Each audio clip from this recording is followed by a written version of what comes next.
Hello friends, PIB की daily summary में आपका स्वागत है। आज हम कवर करेंगे 4 अक्टूबर की पीआईबी की डेली समरी। तो चलिए देखते हैं आज क्या क्या इंपॉर्टेंट आर्टिकल हैं।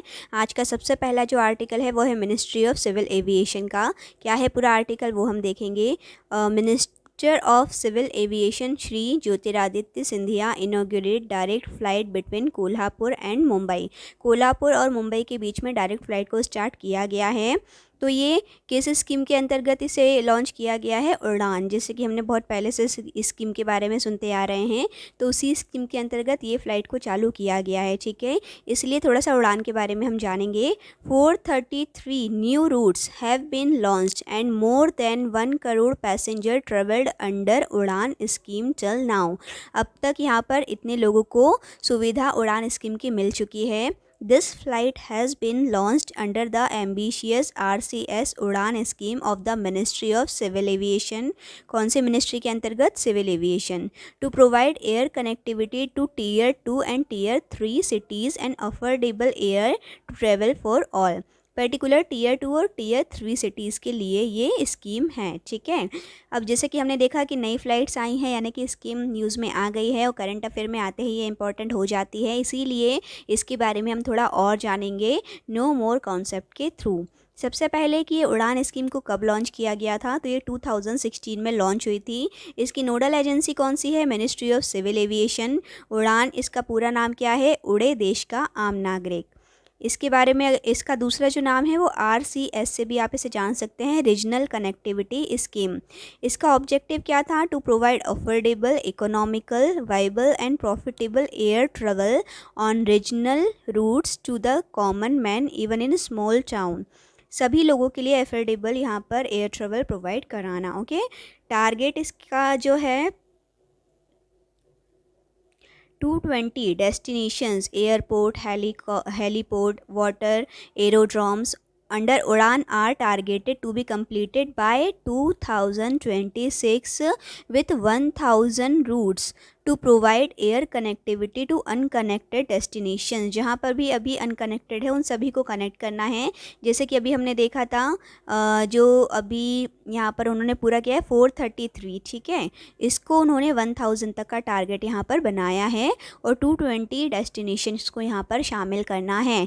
तो जैसे देखिए, कोई भी स्कीम जब RBI ग्रेड बी के एग्ज़ाम में आती है तो उसके बारे में केवल इतनी चीज़ें ही आपको जानना ज़रूरी है जो आज इसमें हमने कवर की है, ठीक है। तो कोई भी स्कीम यदि न्यूज़ में आती है तो इतनी चीज़ें आपको पता होना चाहिए। कब लॉन्च हुई थी, किसके अंडर में वो आती है, अगर उसका कोई फुल फॉर्म है तो वो क्या है, उसका ऑब्जेक्टिव क्या है, ये सारी बेसिक चीज़ें आपको उसके बारे में पता होना चाहिए, ठीक है। तो चलिए, ये हमारा कवर हो गया। अब हम नेक्स्ट आर्टिकल कवर करते हैं। नेक्स्ट जो आर्टिकल है वो है प्रेसिडेंट सेक्रेटरी, इसके अंतर्गत है प्रेसिडेंट ऑफ इंडिया लॉन्चेस। इन्होंने लॉन्च किया है, प्रेसिडेंट ने, क्या? हर स्टार्ट अ स्टार्टअप प्लेटफॉर्म। एक प्लेटफॉर्म इन्होंने लॉन्च किया है जिसका नाम है हर स्टार्ट, ठीक है। तो अपन को क्या है, आपको इसका केवल नाम याद रखना है।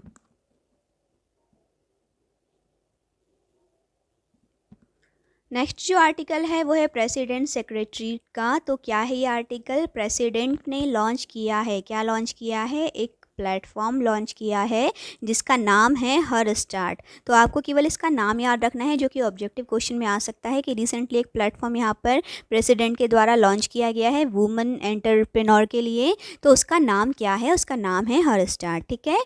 ये एंटरप्रेन्योरशिप के लिए है पर्टिकुलर। इसका फाउंडेशन स्टोन यहाँ पर रखा गया है। वेरियस प्रोजेक्ट गवर्नमेंट के यहाँ पर आएंगे गुजरात के अंतर्गत एजुकेशन एंड ट्राइबल डेवलपमेंट के लिए, ठीक है। थोड़ा सा और इसके बारे में देखेंगे क्या है।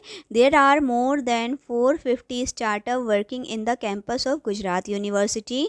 अभी इसके अंतर्गत 450 स्टार्टअप्स काम कर रहे हैं, जिसमें से 125 वुमेन लेड स्टार्टअप्स हैं। Around 15,000 women entrepreneur are associated online और ऑफलाइन विद द इनिशिएटिव, ठीक है।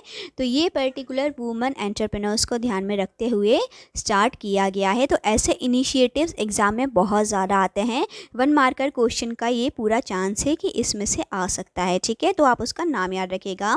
नेक्स्ट जो हमारा आर्टिकल है वो है ministry of agriculture and farmer welfare का। क्या है पूरा आर्टिकल वो हम देखेंगे। MOU साइन हुआ है किस किस के बीच में? Department of agriculture and farmer welfare and NAFED to boost international year of millet. जैसे कि आपको पता है कि 2023 जो रहने वाला है वो इंटरनेशनल ईयर ऑफ मिलेट रहने वाला है। इसी को प्रमोट करने के लिए ये MOU साइन हुआ है, जो कि department of agriculture and farmer welfare and NAFED के बीच में हुआ है। ठीक है, तो ऑब्जेक्टिव क्वेश्चन डायरेक्ट आपको यहाँ देखने को मिल सकता है कि इंटरनेशनल ईयर ऑफ मिलेट को बढ़ावा देने के लिए किन दो के बीच में MOU साइन हुआ है, तब आपको उन दोनों के नाम पता होना चाहिए। DA and FW and NAFED will collaborate in key area like facilitating advisory support to manufacturers, processor of millet-based product to develop value-added millet-based commodities। Millet based commodity को प्रोडक्शन और मैन्युफैक्चरिंग बढ़ाने के लिए ये MOU साइन हुआ है। नाफेड इसका full form आपको पता होना चाहिए, क्योंकि पर्टिकुलर जो वर्ड्स हैं उससे रिलेटेड इसका फुल फॉर्म नहीं है, अलग से ये इसलिए पता होना चाहिए। ठीक है, national agriculture cooperative marketing federation of India limited. अगर इसका फुल फॉर्म आ जाता है तो जनरली क्या होता है कि हम N का देखेंगे, A का देखेंगे, F का देखेंगे सीक्वेंस में, बट यहाँ बीच में कोऑपरेटिव वर्ड आ रहा है जिसको उन्होंने नहीं लिया, M आ रहा है नहीं लिया, इसीलिए इसका मैं बता रही हूँ कि आप अलग से इसे याद रखिएगा। ओके, नेक्स्ट जो हमारा आर्टिकल है वो है ministry of electronic and IT का the 3-day long digital India conference of state IT ministers concludes. Digital India conference हुआ है स्टेट IT मिनिस्टर्स की। ठीक है, तो इसमें उन्होंने क्या डिस्कस किया है उसके बारे में हम देखेंगे। ₹26,000 crore approved to install new 25,000 towers in next 500 days. Next 500 days में इन्हें 25,000 टावर्स इंस्टॉल करना है, जिसके लिए टोटल बजट जो एलोकेट हुआ है वो है 26,000 करोड़ का। ठीक है, तो ये इस पर्टिकुलर कॉन्फ्रेंस में अनाउंस हुआ है, इसे याद रखिएगा आप। Support extended for special assistant to state for capital expenditure व 2,000 करोड़। इतने का इसमें यहाँ पर एक्सटेंड किया जा सकता है सपोर्ट, अगर कुछ स्पेशल पर्टिकुलर वर्क के लिए। ठीक है, IT rules, data governance, digital India, Bhashini, digital payment, my scheme, मेरी पहचान हाईलाइटेड। इन पर्टिकुलर स्कीम्स को यहाँ पर हाईलाइट किया गया है। और यहाँ पर मेन अगर हम बात करें कि डिजिटल इकोनॉमी की, तो यहाँ पर जो टारगेट है गवर्नमेंट का $1 ट्रिलियन की डिजिटल इकोनॉमी केवल इन्हें तैयार करनी है। इनका जो टारगेट है टोटल 5 ट्रिलियन इकोनॉमी का, उसमें से 1 ट्रिलियन इकोनॉमी केवल डिजिटल होनी चाहिए, इसीलिए इसे यहाँ हमने हाईलाइट किया है। और ये आपको पता होना चाहिए कि 5 ट्रिलियन का जो टोटल इनका टारगेट है उसमें से 1 ट्रिलियन का केवल डिजिटल के लिए, यानी कि एक बहुत इंपॉर्टेंट आज के डेट में टॉपिक हो जाता है। डायरेक्ट डिस्क्रिप्टिव क्वेश्चन आपको उसमें से देखने को मिल सकते हैं, इसलिए इससे रिलेटेड कोई भी आर्टिकल आता है तो आपको उसे ध्यान रखना है, क्योंकि अभी अभी जैसे 5G लॉन्च हुआ है, एक बहुत ही न्यू मतलब है, वो काफ़ी इंपॉर्टेंट भी है क्योंकि नया इनिशिएटिव है, तो उससे रिलेटेड भी क्वेश्चन आपको डायरेक्ट एग्जाम में देखने को मिलेंगे। ओके, नेक्स्ट जो हमारा आर्टिकल है वो है मिनिस्ट्री ऑफ रेलवे का। RPF के बारे में ये पूरा है। RPF undertook many focused operation namely Seva, operation dignity, operation नन्हे फरिश्ते, मिशन जीवन रक्षा एंड ऑपरेशन मैत्री शक्ति during the month of September. Only सितंबर मंथ में RPF ने इतने सारे मिशन यहाँ लॉन्च कर दिए हैं। सबके बारे में थोड़ा थोड़ा डिटेल में हम जानेंगे, क्योंकि ऑब्जेक्टिव में भी क्वेश्चन देखने को मिल सकते हैं, प्लस आप इनका रेफरेंस अपने डिस्क्रिप्टिव क्वेश्चन में दे सकते हैं। ठीक है, अंडर मिशन जीवन शक्ति जीवन रक्षा, जीवन रक्षा में इन्होंने क्या किया है, 115 लाइव्स को सेव किया है ओनली सितंबर मंथ में।